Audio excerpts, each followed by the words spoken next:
F100 Nation, Episode 9, Solomon with Ford Era.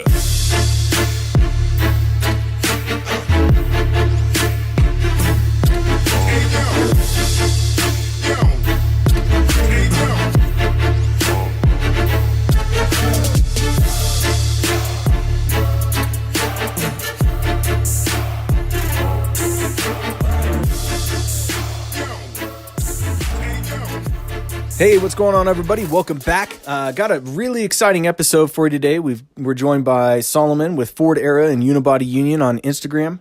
He has done a number of unibody builds that are just really, really cool. Plus, he's a full-time automotive photographer, so we chat a little bit about that. He was kind enough to share a discount code with the podcast listeners.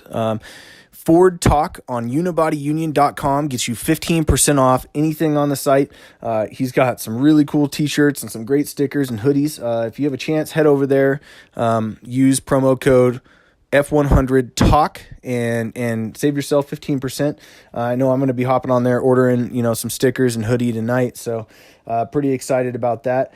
I want to take a moment and thank everybody who's been watching the YouTube channel as well and subscribing to that. The support there has been unbelievable. So really excited about everything that's going on, and we're going to hop right into the podcast here and chat with Solomon. All right, guys. So I've got Solomon from Ford Era on Instagram. If you guys don't follow his page, you guys must be living under a rock. This guy has unbelievable content. He supports the Ford guys big time. His handle is Ford_Era_48_86. But if you type in Ford Era on Instagram, it's going to pull him up. He is crushing it. What's going on, man? I'm doing great. Thank you for that intro. It's humbling hearing it, but I'm trying to do daily posts and just post up the cool stuff that everybody wants to see. And I don't just post up the high dollar stuff. I post up the regular, Joe Schmo's trucks. Everybody should get their little bit of fame. So. Oh man, I know I speak for everybody, but I don't speak for everybody. But when I say this, thank you. What you do is killer. Just getting behind the Ford scene and loving it. I know you love them, a ton too. I know you have a few of your own projects. Yeah, I definitely do. I'm not particularly a Ford guy, but they've always called my name. In a sea of Chevys, when you see the blue oval, it's just it's a nice sight. So I like to always be different. When it comes to cars, I like Pontiac over Chevy. Just different stuff. So. Yeah. Nice. I'm actually a huge Pontiac guy myself. As far as GM goes, GTOs are killer, and I always liked Firebirds. So. my first three vehicles were Firebirds. Nice. Yeah. So I know you were saying that you have a few unibodies, but before we hop into that, what really kind of drug you into the Ford side of things? Okay, so I'm actually an automotive photographer. That's my occupation. My regular basic stuff is, drive around to different shops, see what they have, contact magazines, see if they're interested in, what they're building. So I was just doing my rounds. I was going to one of my buddy's shops. I was probably, 5-6 years ago. And I go to this one guy's shop, and he's got a long bed unibody, the one I'm actually parting out, sitting in front of his shop. And I've never seen that in my entire life. And I was like, oh, dude, is that custom? Tell me about it. And, he gave me the whole breakdown on them, and it was amazing to me. And I was like, would you sell it? And he ended up, giving me a number, and we came to an agreement. I bought it and drove it home. So that really sparked my passion for Ford trucks, specifically unibodies. I also run Unibody-Union on Instagram. I actually started that before I started Ford Era. And my main point for it was, you would have tons of pages for the Chevy stuff, and it was everywhere. And when you would do a Google search or anything, you would see them. And in the magazines, you'd see the Chevy stuff. And when I was, trying to build my Ford trucks, I didn't really see a lot of places that, gave me inspiration. Most of them were, either all original trucks or just like these crazy, crazy builds. There was no guys just posting, the Crown Vic swaps yet. It was far and few between. So I figured, it was a need, and that, I just started posting on Instagram under unibody-union, and I just posted up whatever I saw. And then, once I was doing that, a lot of guys were sending me messages like, hey, post up my 79, post up my, 52. And I was like, oh, I don't really do that. I only do, 61, 62, 63. And I was like, I should make a page for that. And, that's really, how it started. Well, it's obviously exploded, and people love the fact that you're sharing their builds and just spreading the Ford love. And obviously the unibodies are unbelievable. I'd love to have a short bed unibody at some point. Cool trucks. Yeah, they're really starting to come around. I was really surprised when I started like going out to shows and talking with different shops and telling them what I have, and all of them were like, oh yeah, we got one at the shop we're going to build, or oh, my buddy has one of those, we're just waiting to put it in line.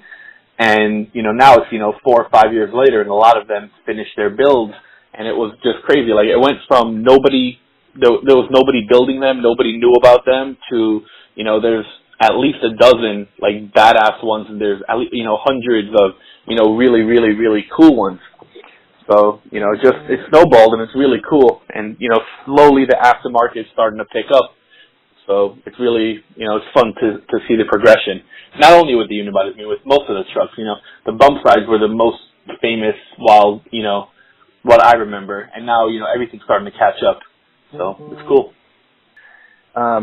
Definitely, I'd love to hear about your projects, some of the trucks that you have, and what you've been doing with them. I know these guys would too.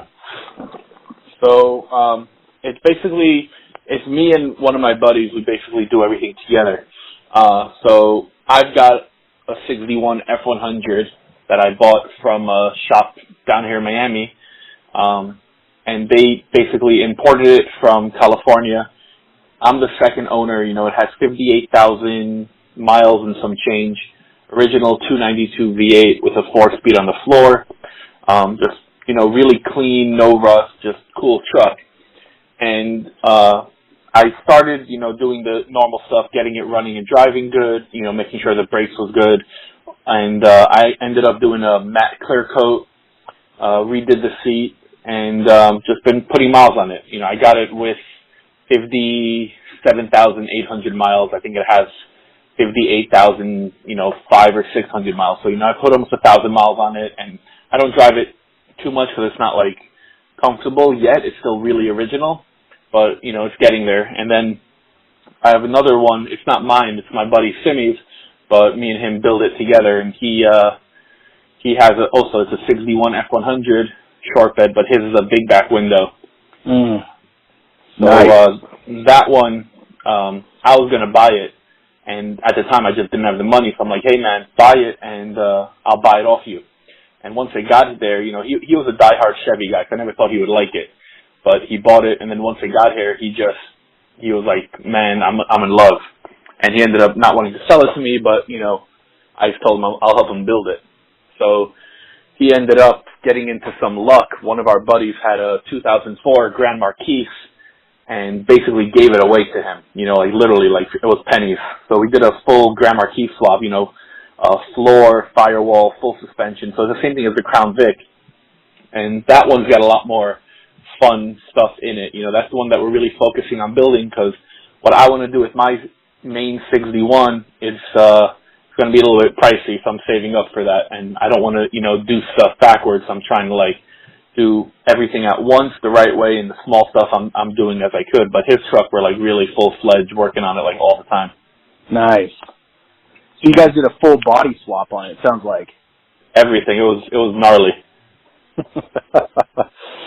Dude, that's crazy. So how far along is it? I mean, is it done? Is it? Yeah, it's his daily driver. He had a 2009 Toyota Camry, and he ended up selling it putting the money into that, and he drives it literally every single day. That's cool. Yeah, it's not 100% done, but it's drivable. It needs interior, it needs wheels, tires, like a bunch of stuff, but it's in good enough driving condition. So we actually did it in 21 days. We did it with the help of I-95 Motorsports down here in Miami. That's unbelievable. Yeah. So can people see that on Unibody page? Yeah, on YouTube we did a episode every single day that explains everything that was done. So you can literally see it from when we pushed it into the shop till we drove it out of the shop. So what's your YouTube username so that these guys can kind of jump in there and follow along and watch it? It's unibody-union. That's on YouTube? Yes. Perfect. I'm going to go in and I'll subscribe tonight and watch. Appreciate that. Binge watch them all. You'll see my truck on there. You'll see buying, we've bought 3 or 4 other unibodies that we just, have sitting for now, but deals we couldn't pass up on. So we've got, a bunch of random videos, how to pull out motors, how to, different stuff. And then his build is the main stuff on there. But you'll see, there's a variety. That's cool. So I don't know if you're ready to divulge what your plans are for your truck, but I'd love to hear them. So right now, my hopes are to either I had a Coyote motor, I ended up selling it to a buddy, but either get a Coyote or maybe a Raptor motor, not the new EcoBoost one of the older ones, the V8. Yeah. So either a Coyote or a Raptor motor. I originally was going to do one of those, fully bagged out frames, but more and more I'm starting to lean into the Pro Touring, stock, not stock, but Pro Touring, static stuff where, it's really great at handling, and it's not crazy low to the ground. Because a lot of the guys I talk to that have bagged out trucks, they just say they don't enjoy it as much as when the trucks were static. So I really want to drive my truck and, do a lot of road trips. I want to go on the Hot Rod Power Tour and different stuff like that. But I really want a truck that I could drive. And, after I'm driving with Simi's 61 on the Grand Marquis frame, it, really makes me enjoy the static trucks that, they're just perfect drivers. You can just take them anywhere and not worry about it. Yeah, that sounds fantastic. I mean, I'd love to see a Pro Touring unibody. Yeah. No. I most likely going to do something like that. The interior right now is pretty close to what I want. I got the bench seat done. I need to make the door panels, headliner, carpet, stuff like that. As far as everything else, I'm not 100% sure yet on the, the chassis and suspension because there's always new stuff coming out. And, I'm just saving up. I know it's going to be, somewhere between the, 10 and 15,000 range. So once I get up there, I'll start to see exactly who. But, there's so many great companies that are making stuff for it now. It's awesome. Yeah, it's really cool. There's actually a company out of St. George that's specializing in Pro Touring style chassis called SpeedTech. And the way that I kind of found out about them was through a family friend, Jason Hall. He does a lot of driving of their trucks around and kind of travels around to each one of the individual events and hauling the cars and the trucks. And he's like, man, you need to check out what they've got going on. I guess they're building a F100 currently. So, I haven't had an opportunity to really see the build, but I look forward to it. That's awesome. Yeah, I know, Aaron from ArcLight, we were talking, he's doing some stuff. His is, going to be really cool. The guys at Roadster Shop, they make their fully bagged out frame for a really good price, but to make it static, it's not as good of a price. I was talking to the guys at GSI, Fab, and they're coming out with some stuff. Porterbuilt has stuff. Everybody's starting to come out with stuff for it. They're first, tackling the, bagged out stuff. So I'll see what happens because I'm really leaning for static. I want maximum drivability. So you want it to handle. Yeah, I want it to handle. I want to just not have to worry about my bag leaking or anything. I want to be able to go from Miami to Los Angeles, and only thing I need to worry about is where am I going to go get gas.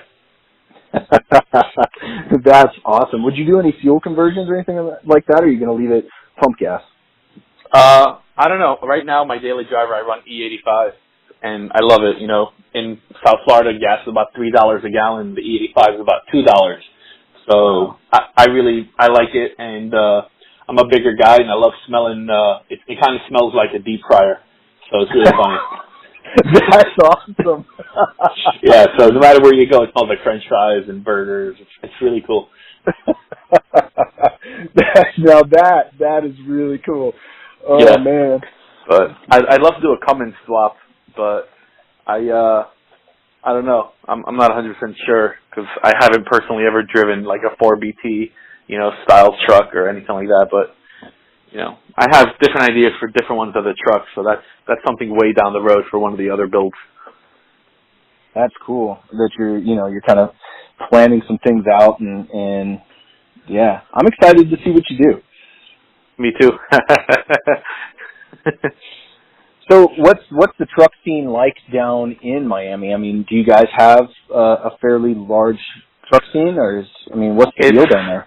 It's very interesting. Miami it's like a crazy type of subculture because you got the really flashy guys, and then you got the guys that don't care, and they all are, everybody gets together, and there's not like the guys that are driving, the big wheeled Impalas, and the guys that are driving bag trucks, lifted trucks, the Ferraris. We're all going to the same Sonics on a Sunday night and just chilling. It's not like it's separate. Which I've been to LA, I've been to Texas, I've been to all over the place, and usually the type of genres they don't really mix. Over here, everybody comes out and just has fun. So there's really a mix of everything. Lately, there's been a lot of trucks. So it's starting to build up a lot, and it's just really widespread. So you don't see them as often as like when I was in Dallas. Like I'm driving down just random streets, and you see them everywhere. In Miami, you see them, but mostly on the weekends or when there's like a show or something crazy happening. Man, that's awesome. So, is it a little bit more of an anomaly? It sounds like, and so do people kind of come over and like ask a bunch of questions because they don't see them a lot, or? Yeah. I'm just curious. Yeah, every time I'm driving, I get people stopping and asking, what it is, or, they're telling me about their friend who has one. And, we try to go out to all the shows that are down here. And most people never even heard of, like, the unibodies in specific. And they're just fascinated. And I definitely say, just like everywhere else, like, there is definitely a vast overtaking of the C10s versus the Fords, but you start seeing them pop up once in a while. So that's cool. Yeah, I'd love to come down there at some point and check out the car scene with you. Sounds like fun. I got a guest room and it's got comfy beds. You're more than welcome. Dude, that would be awesome. I love Florida. It's one of my favorite places, and to be able to have an opportunity to actually see that scene, from the perspective of somebody who's involved with it would be really special. Yeah, I would say, you ever heard of the Daytona Turkey Rod Run? That's coming up, isn't it? Isn't the Daytona show coming up pretty quick here? Well, Daytona Bike Week was this past weekend, okay. But the Turkey Rod Run is Thanksgiving weekend. Oh. So it's been a while, but it's awesome. I've been going out, the last 5 years, and it's amazing. You could camp inside of the Daytona 500. Like it's awesome. Wow, that sounds awesome. Yeah. How many days is it? I think it's Thursday, Friday, Saturday, Sunday. Cool. So you're going to bring out a couple of trucks for that deal? Yeah. This past year we took out the Simi's black F100. And this coming year, I plan on taking my red and white F100 and Simi's also. Sweet. Well, you'll have to shoot me those dates. I'm down to come check that out for sure. Yeah. That's like, I think, probably the best show down here. There's tons of shows. That's not down here. That's about 3 hours north in Daytona, but in Florida. And then there's all types. There's scraping the coast. There's tons of shows. How about yours? You were telling me about your F-150 you picked up today. Yeah, I spent the day looking for. Well, let me rephrase. So last night I was lurking Facebook Marketplace, and a truck popped up that I had only seen a couple of before. So I was like, man, I can't pass up on this. I reached out to the guy. He got back to me, and we ended up running down to Pocatello today and picked up a 69 F-150 four-wheel drive short bed. And it's missing the front clip, and it's ugly, but I just haven't seen very many of them before. So, like, I'm a dent side guy through and through. Like, that's kind of been my thing. But that truck was just one of those things I just had to have. Yeah. It'd be like if the short bed unibody popped up here, I would be, like a bloodhound trying to hunt that thing down. Yeah. Oh, that's really cool. I love the bump sides. I love them all, but bump sides are really cool. Yeah, I've never owned one before.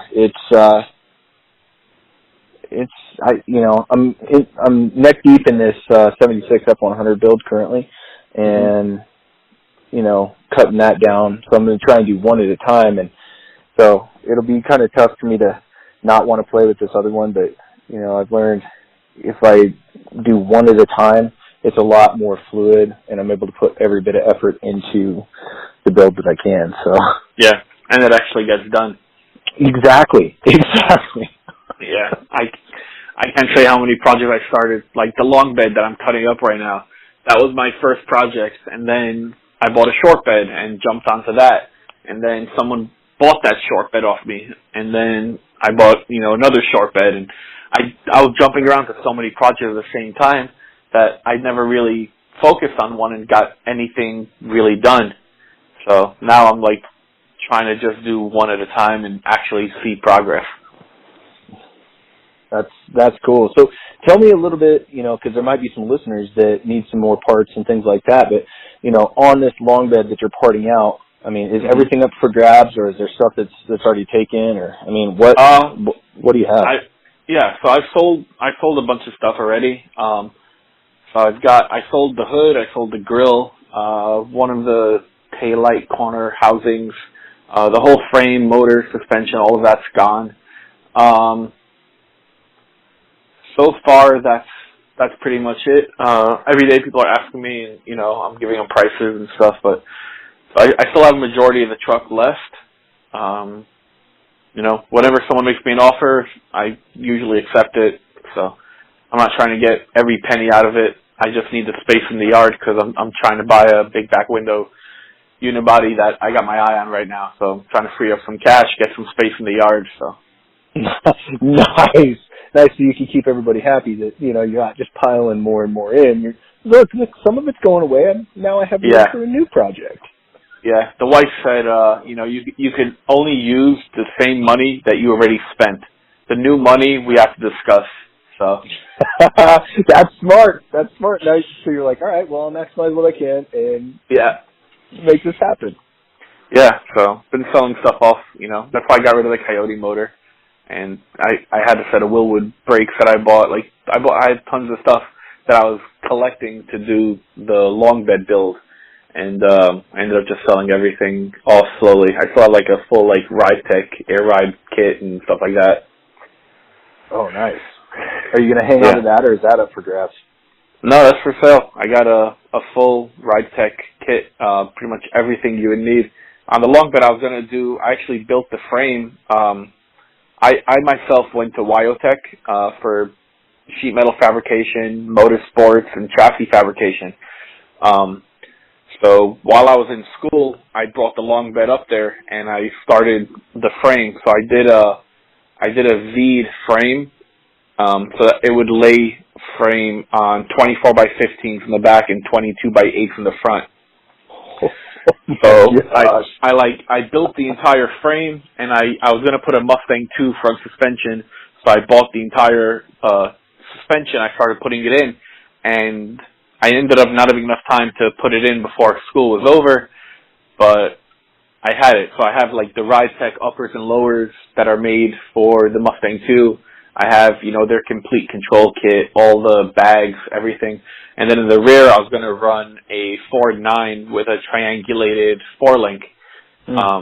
So I've got the frame sitting, but it doesn't have any suspension on it. And then I'm just selling everything on it because I'm not going to do that build. And then now there's so much aftermarket support that there's no reason to hack up the original frame, which will never be as strong as these newer, tube frames. So, yeah, man, that sounds awesome. So, how did you go from doing all that to automotive photography full time? I was basically. Have you ever heard of Swift Car Club? I have not. Okay, so it's a nationwide car club. I'm now 24, so I was 15, and I was a website and graphic designer, and I hit up this guy that was the president of the chapter down here and asked him if he wanted the website built, and the guy wanted one, so, I met up with him, and he hands me a camera, and he starts telling me, just follow us, we're going to go to different shows, take pictures for the website, because that's the main thing I needed was photos. And, I followed them around for 6 months to every show, and people started to know me as, that guy with the camera. And I would just, go everywhere, and then I started taking pictures of other people's stuff and just for fun.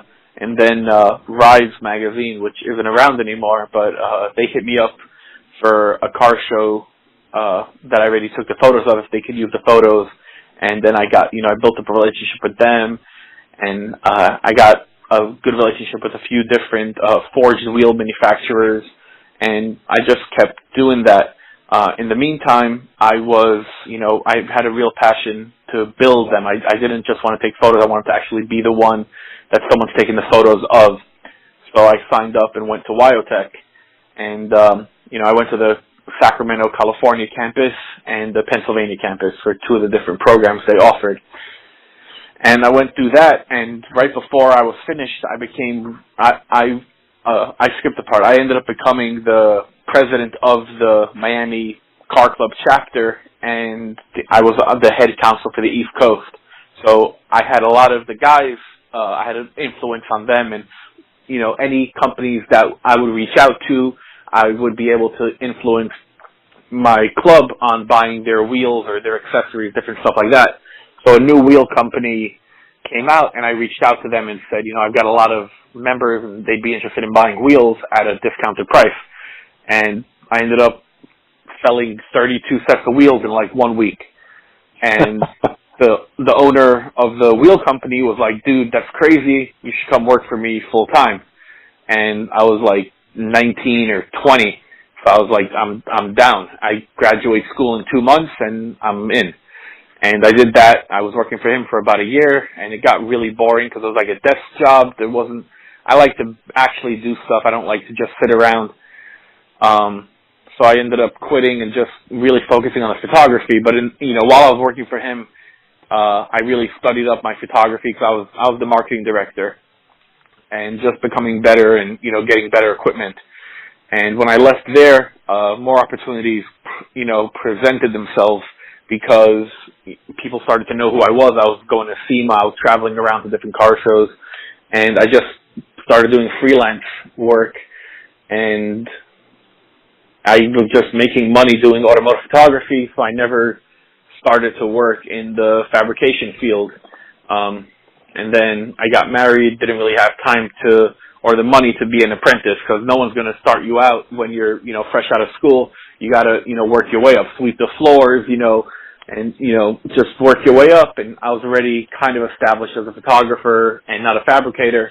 So I didn't have the time and the ability to not make the money, once I was married. So now I'm just doing the fabrication for myself, and it was, it was a great thing to learn.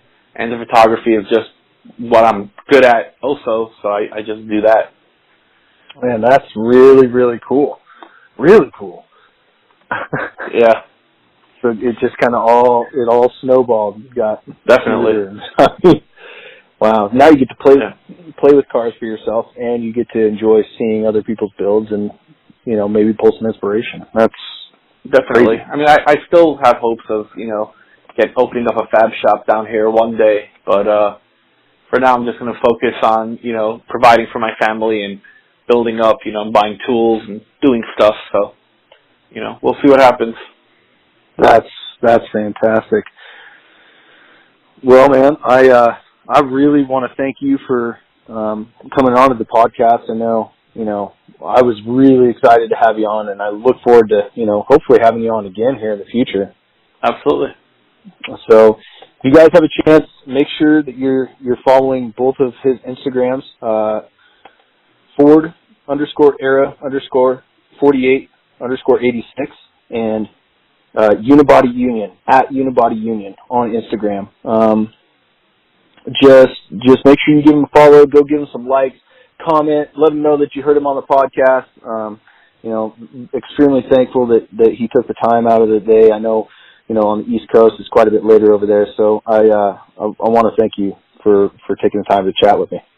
Absolutely. I'm honored that you had me on the show, and I look forward to more of these. It's really cool what you're doing, and I know I appreciate it. I shared, your YouTubes with a bunch of my buddies, and we're all listening to all of them.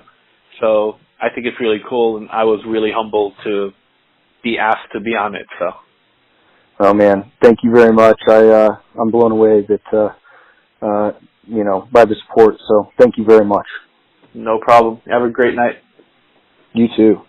Super pumped to have had Solomon on the podcast here. Just a phenomenal supporter of the F100 Nation. Remember, if you guys want to show him some support, make sure you give him a follow on Instagram, and make sure to head to his website, unibody-union.com. Use promo code F100TALK to save 15%. Just a great guy. Love to show him some support. So thank you guys. Appreciate you tuning in, listening to the podcast. Looking forward to doing this again, and we'll catch you next time.